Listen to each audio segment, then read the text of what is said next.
un terme à ces 3 journées de festivités pour vos 6 ans autour de ce thème, marchons d'un même pas. Que la paix et la grâce du Seigneur soient avec vous tous. Amen. Nous allons toujours garder en background ce texte que vous trouvez dans Philippiens, le chapitre 3 et le verset 16, qui stipule « Seulement au temps où nous sommes parvenus, marchons d'un même pas. » Vendredi soir, je vous ai invité à faire un retour pour regarder où vous étiez, d'où vous êtes venus. Parce que, comme je l'avais dit, vous n'êtes pas capable de continuer comme ça si vous ne pas prendre le temps pour faire une évaluation de côté où sorti, de côté où y est. Parce que, lorsque songer qui côté où sorti, lorsque songer qui côté où y est, ça va booster, ça va énergie pour continuer le chemin, n'est-ce pas vrai? Amen. Donc, c'est ce que nous vous avions invité à faire avant hier, c'était de faire un retour dans le passé pour savoir. Et on avait vu que, et le pasteur l'avait dit aussi, durant ces 6 ans, vous avez parcouru beaucoup de chemins. Vous avez connu des difficultés, vous avez connu des tracas, mais le Seigneur était là, vous avez aussi remporté des victoires. Mais vous êtes à un point présentement. Vous êtes à un point. Et hier soir, on vous avait demandé, est-ce que vous voulez rester à ce point? Au point où vous en êtes présentement. C'est quoi votre objectif? Où vous voulez aller? La parole de Dieu nous dit que c'est une course, la vie chrétienne. Il y a un prix à gagner. Donc, si vous êtes là, vous n'allez pas vous contenter d'être là, oui, 6 ans.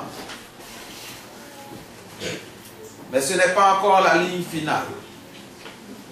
Il y a une course à entreprendre. Il y a une marche. Et hier soir, on avait vu, pour entreprendre cette course, pour entreprendre cette marche, fallait-il que vous vous mettiez ensemble. Et on avait énuméré les paramètres autour duquel vous devez être ensemble. Et ce matin, mes frères et sœurs, il y a une chose que vous devez savoir. C'est vrai, vous vous engagez dans une course en tant que l'Église de Jésus-Christ. L'Église Impact du plein évangile. Vous vous engagez dans une marche d'ensemble. Pas une marche personnelle, parce que, comme on l'avait vu hier soir, quand l'apôtre a dit « marchons de même pas », il nous a invités dans une action d'ensemble. Pas une action personnelle où chacun va dans sa direction, mais chacun doit se mettre sur la même ligne pour aller dans la même direction. Mais en tant que l'Église, vous devez savoir qu'est-ce que Dieu attend de vous en tant que l'Église. Et c'est exactement ce que je vais essayer dans les minutes qui sont devant nous, de vous faire savoir ce que Dieu attend de vous en tant que l'Église. Donc c'est exactement le thème sur lequel je vais vous entretenir ce matin. Ce que Dieu attend de son Église. Je vous invite à regarder avec moi dans Matthieu chapitre 16, le verset 18 et Actes chapitre 20, le verset 28. Matthieu chapitre 16, le verset 18 et Actes, le chapitre 20e et le verset 28e. Je lis pour vous, d'abord Matthieu chapitre 16, le verset 18. Jésus-Christ dit, « Et moi, je te dis que tu es Pierre, et que sur cette pierre, je bâtirai mon église, et que les portes du séjour des morts ne prévaudront point contre elle. » Ça, c'est Jésus-Christ qui parlait. Quand Pierre avait identifié le Seigneur comme étant le Christ, le Fils du Dieu vivant.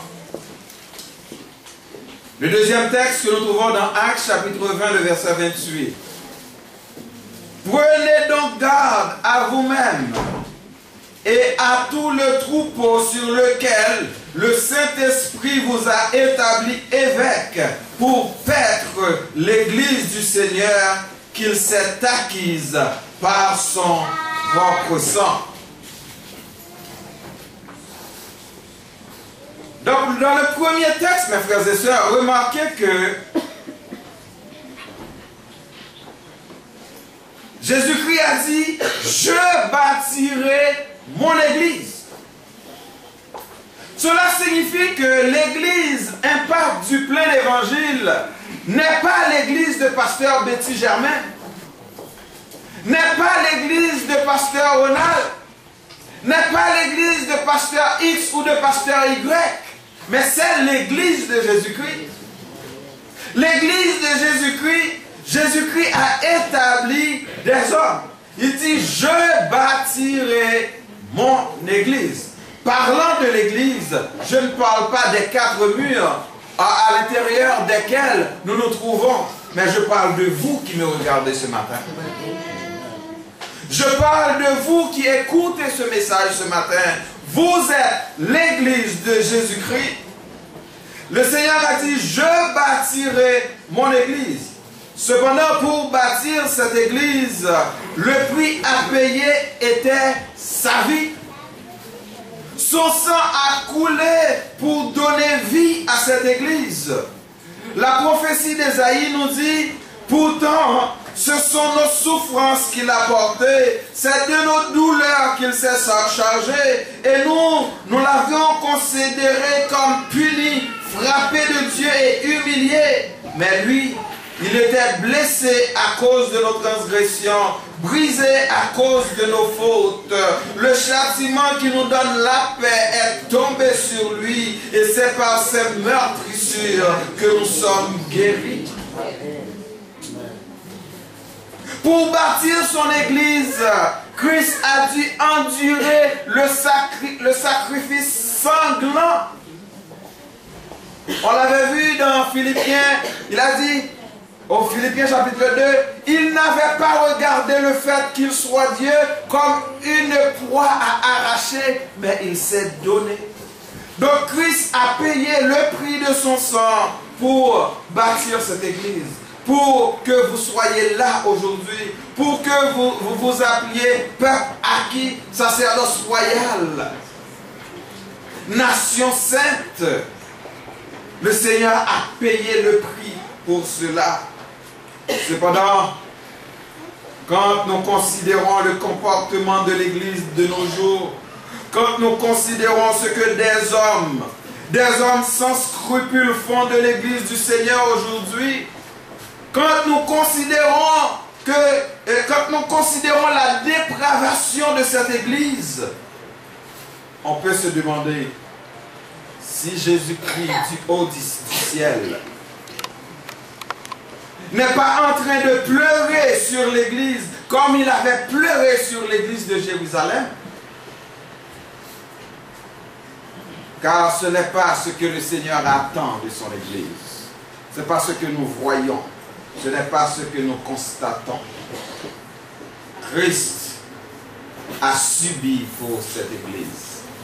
Christ a payé le prix fort pour cette Église. Voilà pourquoi ce matin, je me propose de vous parler sur ce que le Seigneur attend de son Église. L'Église, vous devez savoir ce que Dieu attend de vous pour entreprendre la marche comme il faut. Vous devez savoir ce que Dieu attend de vous pour courir, pour vous mettre ensemble. Parce que on peut imaginer que la raison pour laquelle beaucoup de frères, beaucoup de sœurs n'arrivent pas à se mettre ensemble, c'est tout simplement parce qu'ils ignorent ce que Dieu attend d'eux. Alors je vais vous dire ce matin ce que Dieu attend de vous. Ce que Dieu attend de son Église qu'il a acquise au prix de son sang. Pour comprendre ce que Dieu attend de son Église, il faut d'abord reconnaître il faut d'abord reconnaître que l'Église n'est pas la propriété de quiconque. C'est l'affaire du Seigneur. C'est lui qui avait dit, je bâtirai mon église. Cependant, il a placé dans cette église des apôtres. Il a placé dans cette église des prophètes.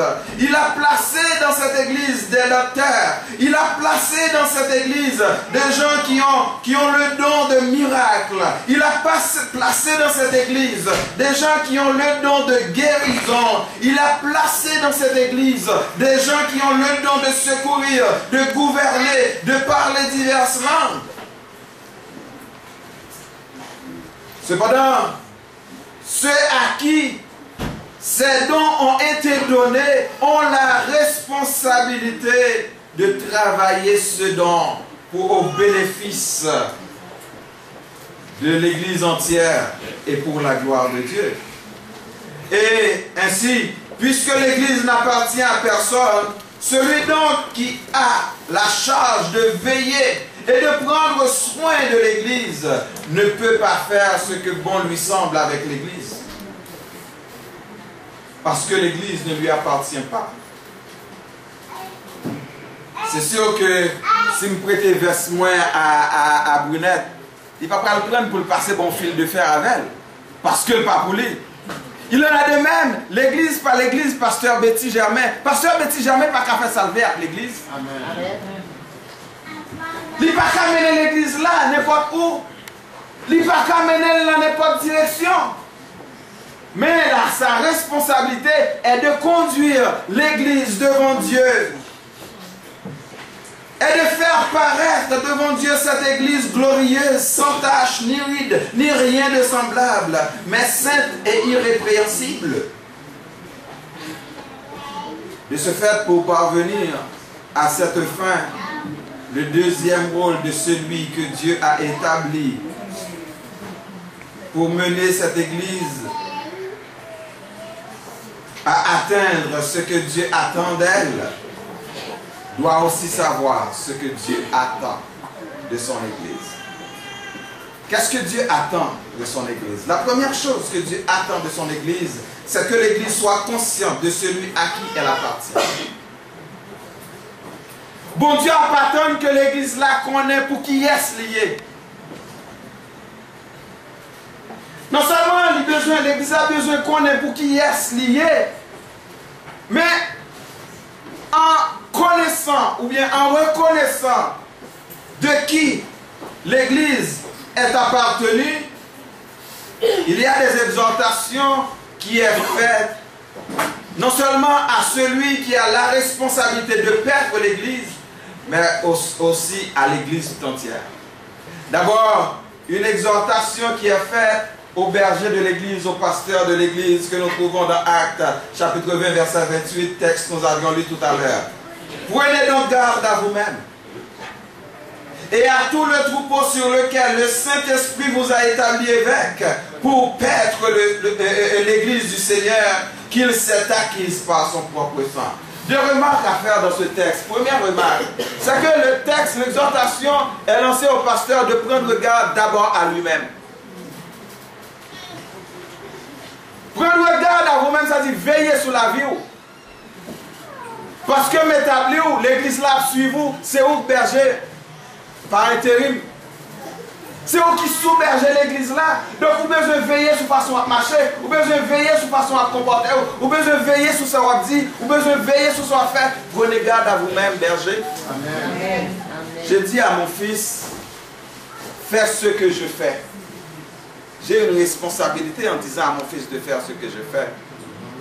J'ai une responsabilité envers lui. J'ai été ému cette semaine et je voudrais le féliciter en public.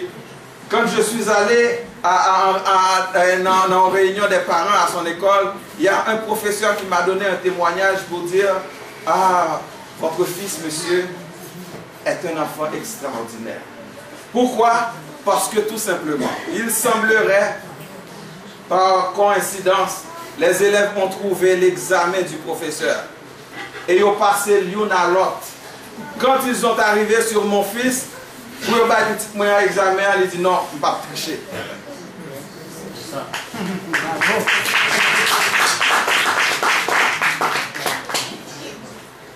j'étais fier. Même le professeur m'a dit, j'étais ému de voir. C'est juste un petit noir parmi des blancs. Le professeur a dit, monsieur, j'étais ému de voir le comportement de votre fils. Et puis je dis, est-ce qu'il vous a dit qu'il est le fils de pasteur? Il dit, ah non, je ne le savais pas. Ah, c'est pourquoi ce comportement? Donc, en tant que pasteur, je te félicite, mon garçon. En tant que pasteur, vous avez une responsabilité parce que l'église là, Jean marché, c'est comme ça, marché tout. Jean vive, c'est au même l'église là suivre. Alors prenez garde à vous-même. Non seulement, exhortation, il dit, pasteur, de prendre garde à lui-même, mais aussi de prendre garde au troupeau sur lequel le Saint-Esprit lui a établi. Cela veut dire que Gampil n'est qui auto-proclamé au pasteur, ce n'est pas le Saint-Esprit qui établit. Voilà pourquoi nous jouons une dérive comme ça dans l'église. Voilà pourquoi nous jouons des ordres comme ça dans l'église. Mais lorsque c'est le Seigneur qui plaçait en tant que pasteur dans l'église et que lui plaçait l'autre là à côté pour aider comme qui est-ce qui était que Moïse, le pas prier à Aaron. Le placer à Aaron ou bien Josué à côté, il pas diviser l'église là. Au contraire, mettez-nous ensemble pour nous mener l'église là dans une même direction. Donc, ça c'était l'exhortation qui est faite au pasteur. Prenez garde à vous-même et prenez garde aux troupeaux sur lesquels vous êtes établis. Prenez garde aux troupeaux sur lesquels vous êtes établis, c'est-à-dire de prendre bien soin du troupeau. De nourrir bien le troupeau pour que le troupeau n'est pas, sur le plan spirituel, n'est pas chétif. Lorsque d'ailleurs quelqu'un demande au troupeau la raison de sa foi, que le troupeau est capable en mesure pour le faire l'apologie de sa foi. Et maintenant, il y avait une exhortation aussi qui est lancée à l'église entière en disant à l'église, ne le savez-vous pas? Votre corps est le temple du Saint-Esprit qui est en vous et que vous avez reçu de Dieu. Vous ne vous appartenez pas à vous-même, car vous avez été rachetés à un grand prix. Rendez donc gloire à Dieu dans votre corps et dans votre esprit qui appartiennent au Seigneur. D'abord, le texte commence par une question. Ne le savez-vous pas? Est-ce qu'on parle comme ça? Si c'est l'église, normalement, ou t'es doué comme ça? Ou pas qu'on est que corps pas appartenu à vous-même? Donc si corps pas appartenu à vous, ou pas qu'à faire sauver avec corps, ou pas qu'à vivre jonglé, ou pas qu'à côté sauver, ou pas qu'à détruire corps avec cigarette, ou pas qu'à détruire corps avec alcool, ou pas qu'à détruire corps avec drogue, ou pas qu'à détruire corps avec sexe, avec fornication, ou pas capable de détruire corps dans adultère, ou pas capable de détruire corps dans ça qui n'est pas bon. Amen. Parce que corps pas pour vous. Donc, vous n'êtes pas capable de mener le corps à n'importe comment. Et l'apôtre Paul, il va exhorter les chrétiens de Rome en leur disant, je vous exhorte donc, frères, par les compassions de Dieu, à offrir vos corps comme un sacrifice. Et ce sacrifice doit être vivant. Ce sacrifice doit être comment? Agréable. Ce sacrifice doit être comment? Saint. Vos corps est important pour le Seigneur, mes frères et sœurs. Parce que vos corps, c'est un temple. J'imagine, hier soir, nous étions bien tard pour nous décorer tant que ça, c'est pas vrai? Pour les gens qui sont rentrés là, il est confortable. Pour ne pas avoir de crasse, si je passe même sur chaise là, pour ne pas avoir une crasse qui a fait de moins, nous passons le temps pour nous nettoyer. Bon, si moi-même, je viens là, j'ai besoin confortable dans le temple là, il en est de même le Seigneur, quand il entre dans le temple du corps, il doit être confortable. Amen. Il ne doit pas jouer une crasse. Il ne doit jouer une crasse là-dedans. Il ne doit pas jouer une saleté là-dedans. Nous devons conformer nous pour que le Seigneur soit confortable dans ce corps qui ne nous appartient pas. Donc, mes frères et sœurs, la première chose que l'Église doit savoir, c'est que l'Église doit savoir et que lui appartenu au Seigneur. L'Église n'est pas la propriété d'une personne. L'Église n'est pas le bien d'une personne. L'Église doit être consciente de celui à qui elle appartient. Deuxième chose que l'Église doit savoir pour que nous soyons capables vraiment engager nous dans course ça, dans marche ça ensemble, c'est que l'Église soit une Église communautaire. J'ai vu notre frère à l'école du dimanche ce matin avait abordé ce point en parlant de la communion qui doit être un élément important dans l'Église. Dans le mot communautaire, nous trouvons le mot communion, nous trouvons le mot commun, nous trouvons le mot comme. Donc l'Église doit être une Église communautaire. Regardez dans Actes chapitre 2, le verset 42, nous lisons. Ils, c'est-à-dire les disciples, les premiers chrétiens, ils persévéraient dans l'enseignement des apôtres, dans la communion fraternelle, dans la fraction du pain et dans la prière. Dans ce texte, nous trouvons les 4 piliers qui faisaient la force de l'Église primitive. Les 4 piliers qui faisaient la force de l'Église primitive. Chez nous, vous savez qu'en chaudière, sur 3 roches du feu, il n'est pas capable de chita sur 2. S'il chita sur 2, pas d'équilibre. L'église là doit chita lui-même sur 4 pieds. Parce que si c'est sur 3 pieds, manquer équilibre. Ces 4 pieds ça, l'église là doit chita sur lui. D'abord, c'est l'enseignement des apôtres. Dans Osée, nous lisons Osée 4, verset 6. Il dit, mon peuple périt par faute de connaissance. Et mais pour nous trouver connaissance, ça, nous avons besoin d'une église. Pour nous trouver connaissance, ça, nous avons besoin d'une école du dimanche. Pour nous trouver connaissance, ça, qui peut faire nous camper ferme devant les assauts du diable, pour nous connaître la parole. Lorsque l'ennemi est venu, pour nous capables de recevoir avec la parole, nous avons besoin de venir dans l'étude biblique. Nous avons besoin de lire la Bible, nous. Il y a des gens qui gardent les Bibles seulement le dimanche matin. Oublie, si vous well, vous well. Si vous pas well, tout, vous venez sans lit. Surtout qu'on est là avec question de iPad, de téléphone, qui sont capables de mettre l'application. Ils ne vont pas l'examen du tout. Et des fois, là, l'on pense que cette Bible à regarder, c'est texte à texte. Amen.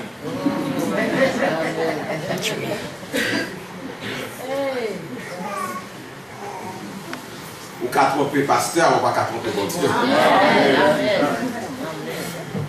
Parce que c'est ça, lorsqu'on a la parole, l'autre verset dans l'enseignement de la parole, conseil des bagages qui ont besoin, ou pas prendre les pasteurs pour prier pour, parce qu'on a prié, ou qu'on comment pour prier.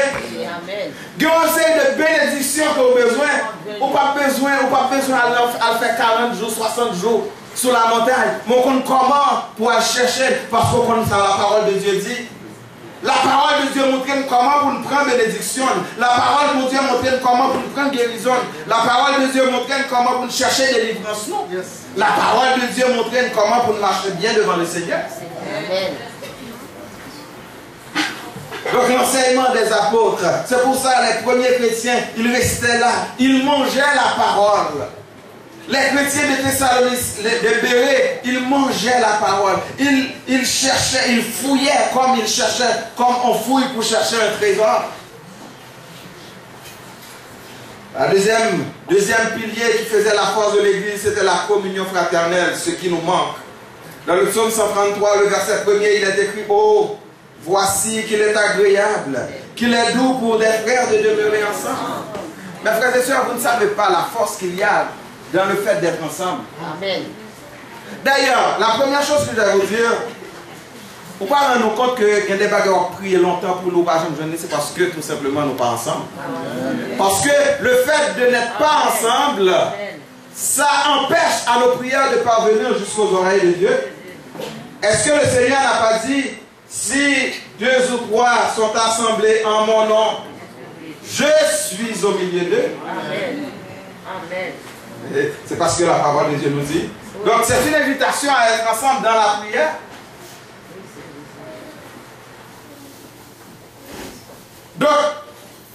Nous besoin ensemble, mes frères et sœurs, pour que muraille soient capables de tomber devant nous. Nous besoin ensemble, mes frères et sœurs, dans marche ça que nous avons entreprendre pour nous capables de remporter le prix de la vocation céleste. Si nous voulons l'armée rouge au fond devant nous, nous besoin ensemble. Amen. Si nous avons besoin de montagne tomber, déplacer, nous avons besoin ensemble. Parce qu'il est bon, il est agréable pour des frères de demeurer ensemble. Car c'est là que l'Éternel envoie la bénédiction, la vie, l'éternité. Quatrième pilier que nous voyons dans ce texte, c'était la fraction du pain. Car toutes les fois, d'après 1 Corinthiens 11, verset 16, toutes les fois que vous mangez ce pain et que vous buvez cette coupe, vous annoncez la mort du Seigneur jusqu'à ce qu'il vienne. Mes frères et sœurs, quand nous coupons le pain, quand nous buvons le vin, nous commémorons la mort et la résurrection de Jésus-Christ. Cependant, il arrive des fois, nous rompons le pain, mais nos cœurs n'est pas unis. Donc, geste ça, nous à faire, nous besoin de faire pour que nous tous ensemble, nous besoin pour nous approcher nous autour de cette table spirituelle, pour manger le pain, pour annoncer la mort du Seigneur, pour nous rappeler de l'histoire, du sacrifice du Seigneur, nous besoin ensemble. Et quatrième pilier, c'est la prière. Là où 2 ou 3 sont assemblés en mon nom, je suis au milieu d'eux. La prière doit unir nous, mes frères et sœurs. La prière fervente du juste a une grande efficacité. Donc, mes frères et sœurs, si l'Église impacte du plein d'évangile, mettez l'ensemble dans la prière, dans l'enseignement, dans la communion fraternelle et dans l'enseignement. Ah, pas besoin de nous, qui pas dire impact seulement la fête. N'a plus même gros du feu dans notre vie. Pompier ville la pas qu'à éteindre du feu ça. Parce que du feu ça, c'est le Saint-Esprit qui a le même. Amen. Les âmes à venir à la conversion. L'église là, dans 1 an, 2 ans, 3 ans, pas de place pour mettre le monde encore. Parce que tout simplement, l'église mettait l'ensemble pour nous marcher dans la même direction. Il faut toujours que le papier reste. Ce sont ces choses qui rendent une église forte et éveillée. Mais malheureusement, l'esprit de communion ne règne pas dans l'église. C'est plutôt l'esprit de chacun pour soi, Dieu pour tous, qui a taillé bandal dans l'église New York. Et c'est dommage que l'église perde les valeurs qui faisaient la force. Il faut un retour à l'église apostolique aujourd'hui. Oui, il faut un retour à l'église apostolique. Mais à quand ce retour? À quand ce retour? C'est lorsque nous tous ensemble, nous allons décider pour nous mettre nous au même pas. Amen. Troisième chose que l'église doit connaître, c'est que l'église soit une église où règne l'amour. Dans Jean 13, 34 et 35, nous lisons, je vous donne un commandement nouveau, aimez-vous les uns les autres comme je vous ai aimé, vous aussi. Aimez-vous les uns les autres, et ceux-ci, tous connaîtront par cela que vous êtes mes disciples, et si vous avez de l'amour les uns pour les autres. Une église, mes frères et sœurs, où règne l'amour, il n'y a pas de place pour l'envie. Une église où règne l'amour, il n'y a pas de place pour l'esprit de rivalité. Une église où l'amour règne, il n'y a pas de place pour la division. Amen. Une église où l'amour règne, il n'y a pas de place pour la jalousie. Et la liste complète des comportements qui ne doivent pas exister dans une église où l'amour règne se trouve dans le livre des Galates. Mais je vous dis une chose. Je vous dis une chose, toujours dans Galates chapitre 5 verset 21, il dit, je vous préviens, comme je l'ai déjà fait, ceux qui ont un tel comportement n'hériteront pas le royaume de Dieu. C'est-à-dire, si il y a envie parmi nous, si il y a jalousie parmi nous, si il y a rancune parmi nous, si il y a toutes sortes de mauvais comportements comme ça, la parole de Dieu nous dit nous ne pas hériter le royaume ciel là. Tandis que nous voulons aller dans le ciel, ce n'est pas vrai. Amen. Nous avons un côté que nous voulons aller. Nous avons besoin de bannir ces mauvais sentiments en nous-mêmes, mais plutôt nous animer des sentiments de Jésus-Christ. Quatrième bagaille, ma fille, on va aller vite. C'est que l'église soit une église missionnaire. L'église doit connaître que c'est l'église missionnaire. La parole de Dieu nous dit, allez, faites de toutes les nations des disciples, les baptisant au nom du Père, du Fils et du Saint-Esprit. Et malheureusement, ce que nous constatons de nos jours, c'est que on a comme l'impression que l'église est en train de passer à côté de cette mission. Par contre, c'est parce que nous au Canada, parce que nous sommes un grand pays. Mais quand je vois, je regarde, j'observe l'église, l'église est en train de passer à côté de cette mission que le Seigneur lui avait confiée, d'aller faire des nations, des disciples. Ce que nous constatons, c'est qu'au lieu que c'est l'église qui va vers le monde, mais c'est le monde qui entre dans l'église. Les mêmes défauts que vous avez dehors, c'est dans l'église au royaume. Nous habiller même avec le monde. Nous marcher même avec le monde. Nous comporter nous-mêmes avec le monde. Qui influence nous carrément sur le monde. Nous boivons même sauce avec le monde. Nous mettons nous-mêmes côté le monde, mettez nous. N'allez même côté le monde aller. Qui impacte que nous allons gagner sur le monde. Ce n'est pas le monde qui pour entrer dans l'église, mais c'est l'église qui pour aller vers le monde, pour prêcher la bonne nouvelle au monde, afin que le monde puisse passer des ténèbres à la merveilleuse lumière, parce que c'est là la mission de l'église. Autre chose que nous constatons, c'est que la compassion pour les hommes n'est plus au cœur de l'église. Au contraire, ce qui règne dans l'église, c'est la concurrence. La concurrence prend le dessus. Plus gros l'église, gros pasteur, petit pasteur, gros madame, petit madame, gros madame pasteur, petit madame pasteur, gros frère, petit frère. C'est la concurrence. L'église, Jésus-Christ parle l'eau pour ça. L'église l'eau au contraire, pour gagner un bon comportement au milieu des païens, afin que là même où ils vous calomnient, comme si vous étiez des malfaiteurs, qu'ils remarquent vos bonnes œuvres et glorifient Dieu au jour où il les visitera. Il y a trop de complicité entre le monde et l'Église. L'Église, rappelez-vous que vous êtes appelés hors d'eux. Donc si le Seigneur vous a appelé hors du monde, ou pas capable de mettre, c'est une seule responsabilité qu'on gagne dans le monde, c'est de prêcher la bonne nouvelle au monde. Il n'y a pas de différence entre ceux qui se disent chrétiens et ceux qui ne le sont pas.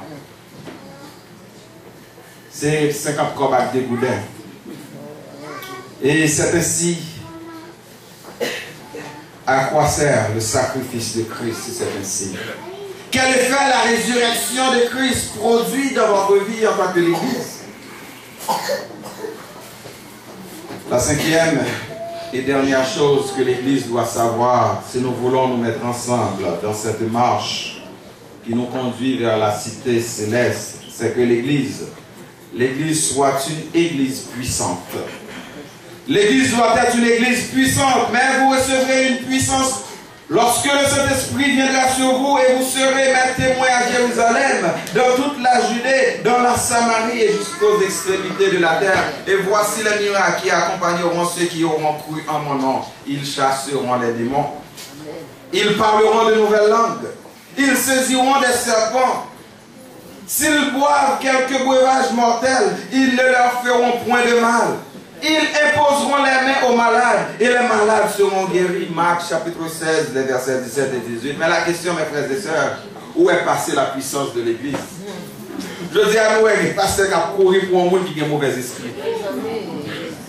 Il peut prier pour lui parce que le mauvais esprit, pour le mauvais esprit, pas frapper. C'est que vie ou pas normal en tant que pasteur, vie ou pas normal en tant que dame missionnaire, vie ou pas normal en tant que frères et sœurs chrétiens, chrétiennes. Où est passée la puissance de l'Église? Pourquoi y a-t-il autant de malades dans nos églises? Pourquoi le Saint-Esprit n'est plus à l'œuvre parmi nous comme autrefois? L'église de Jésus-Christ est morte. Et pourtant, Jésus-Christ avait dit, les portes du séjour des morts ne prévaudront point contre son église.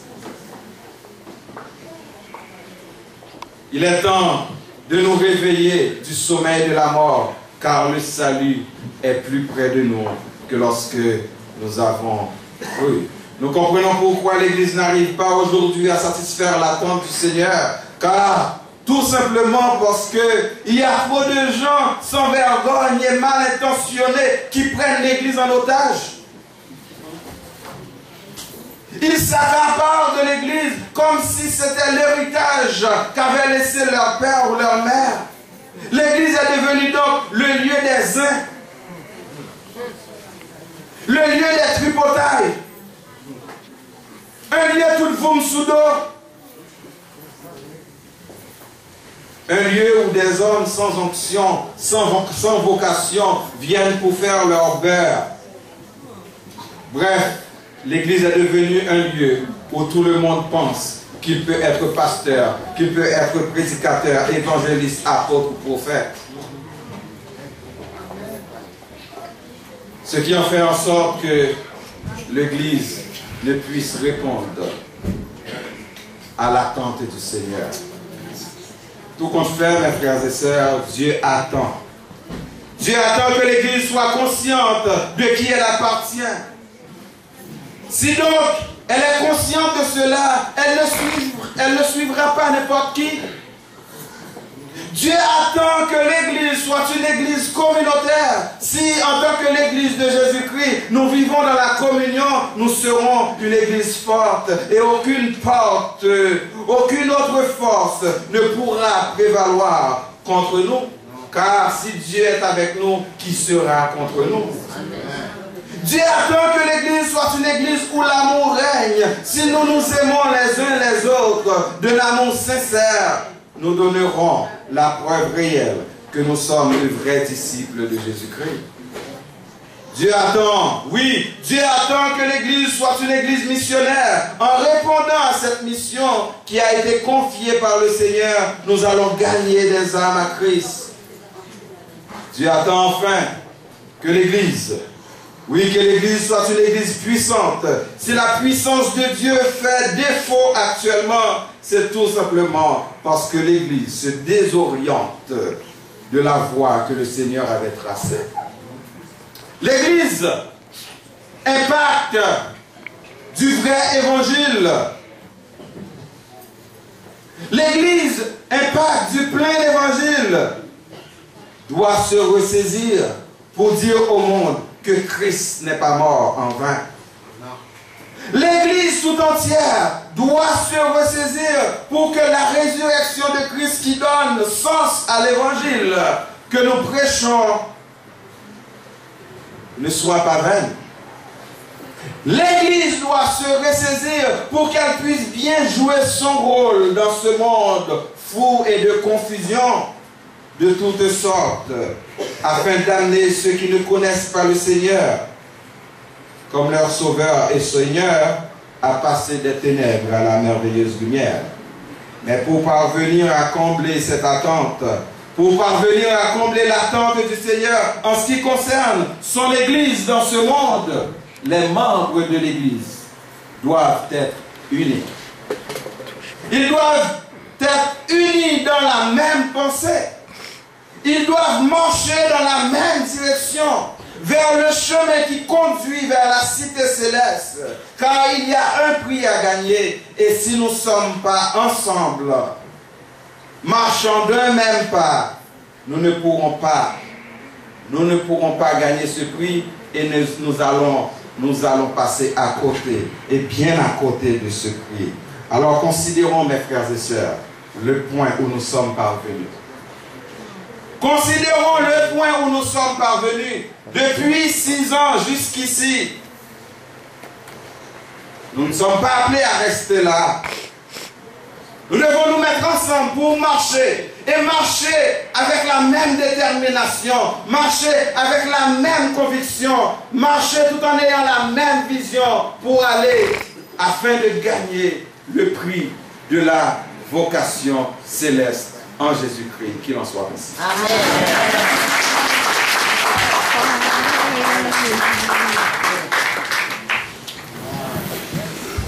Le peuple de Dieu dit